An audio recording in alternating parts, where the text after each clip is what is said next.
दोस्तों,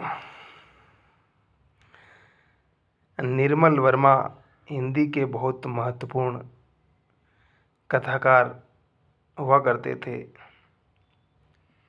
अब इस दुनिया में नहीं है वो, लेकिन निर्मल को उनकी भाषा के कारण बड़ा तवज्जो दिया जाता है और कहानी शायद शिल्प की ही मांग करती है, क्योंकि परंपरागत कहानी में तो कथानक इतना शक्तिशाली होता है कि उसके सामने शिल्प का कोई ज़्यादा महत्व नहीं है। लेकिन निर्मल की कहानियों को अगर आपने पढ़ा होगा या अगर आप पढ़ना चाहते हैं, तो उसमें जैसे शब्द अपने आप एक दृश्य का निर्माण करते चलते हैं, वहाँ चीज़ें दिख जाती है आपको। एक कमरा है तो कहाँ जूते रखे हुए हैं, कहाँ पर्दा लगा हुआ है, कहाँ आपकी किताबें पड़ी हैं, कहाँ आप खड़े हैं, कहाँ आप बैठते हैं, वो सारी चीज़ें कमरे में निर्मल इस प्रकार से चित्रित करते हैं कि सारी चीज़ें जैसे लगेगा कि कमरा आपकी आंखों के सामने जीवंत हो उठा है।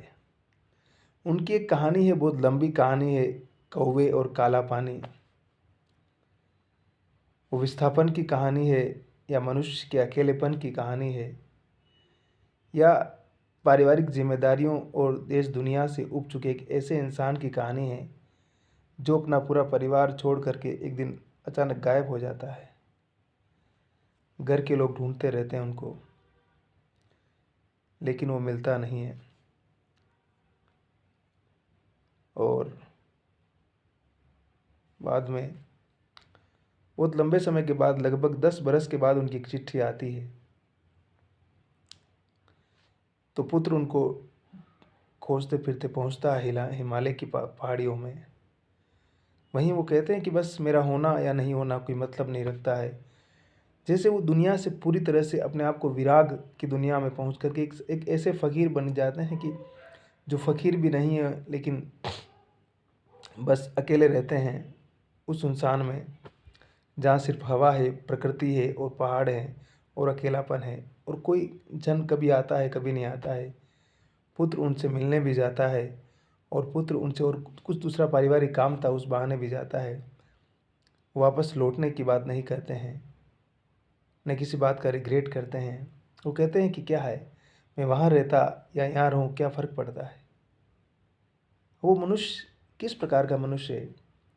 या तो सांसारिकता से पूरी तरह से उब चुका है, या दुनिया से उब चुका है। लेकिन वो एक कौवा, जैसे कहा जाता है हमारे यहाँ, कौवे मरने के बाद आदमी को कुछ खिलाया जाता है तो फिर उसकी आत्मा को मुक्ति मिलती है। तो उसमें ऐसा कुछ रेफरेंस भी दिया है कहानीकार ने कि ये ऐसी जगह है कि जहाँ कौवे आते हैं और जहाँ मनुष्य को बहुत जल्दी मुक्ति मिल जाती है। तो ये जो निर्मल की कहानियाँ और निर्मल का रचना बहुत बार बार मनुष्य की मुक्ति की बात करता है। मनुष्य किस प्रकार से इस सांसारिकता से मुक्त हो और कैसे उस अपने अकेलेपन से मुक्त हो। आप पढ़ेंगे तो वो बार बार उस स्पिरिचुअल दुनिया में जाते हैं, और उस आध्यात्मिक दुनिया में जाकर के बार बार उस मनुष्य की मुक्ति की कामना भी करते हैं, उसकी तलाश भी करते हैं, उसके लिए शायद कुछ न कुछ बोलते रहते हैं, बार बार बोलते हैं वो। अब ये उनका बोलना उनकी अपनी मुक्ति की तलाश है या नहीं है, ये मुझे नहीं पता है। आप कहानी पढ़ेंगे तो कहानी बहुत लंबी है, कम से कम 15, 20, 25, 30 पेज की कहानी है वो। पढ़ते जाएंगे, दुनिया साकार होती जाएगी। कभी पहाड़ आएंगे, कभी ज़मीन आएंगी, कभी बारिश का मौसम आएगा, कभी रास्ते आएंगे, कभी मनुष्य का अकेलापन आएगा।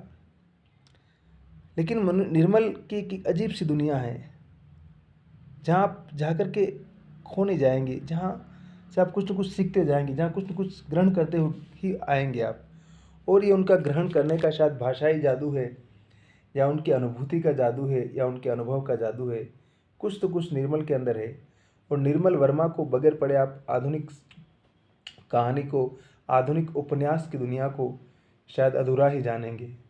क्योंकि एक तरफ रेणु भी है, एक तरफ श्रीलाल शुक्ल भी है, एक तरफ रघुवीर सहाय भी है, तो एक तरफ और बहुत से कथाकार हैं।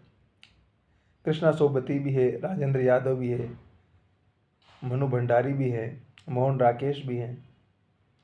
लेकिन निर्मल के पास एक अलग ही भाषा है और भाषा के कलाकार हैं। अब इसके बारे में ज़्यादा विस्तार से आप नामवर सिंह को पढ़ेंगे तो शायद समझ पाएंगे।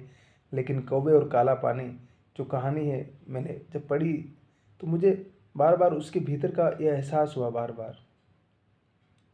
और उस अकेलेपन ने शायद साहित्य की दुनिया और जीवन की दुनिया में एक अलग ही रास्ता ढूंढने का भी एक एक स्वतंत्र रास्ता भी है। अब सवाल यह है कि जो शब्द है वो शब्द जिंदा है या मृत है। शब्द कभी मृत नहीं होते हैं, शब्द हमेशा जिंदा होते हैं और वो कुछ न कुछ कहते रहते हैं हमेशा में। सवाल ये कि हम उनके भीतर की आवाज़ को कितना सुन पाते हैं और कितना समझ पाते हैं। तो हंसते रहिए, मुस्कुराते रहिए, मस्त रहिए और आबाद रहिए और पढ़ते रहिए और लिखते रहिए।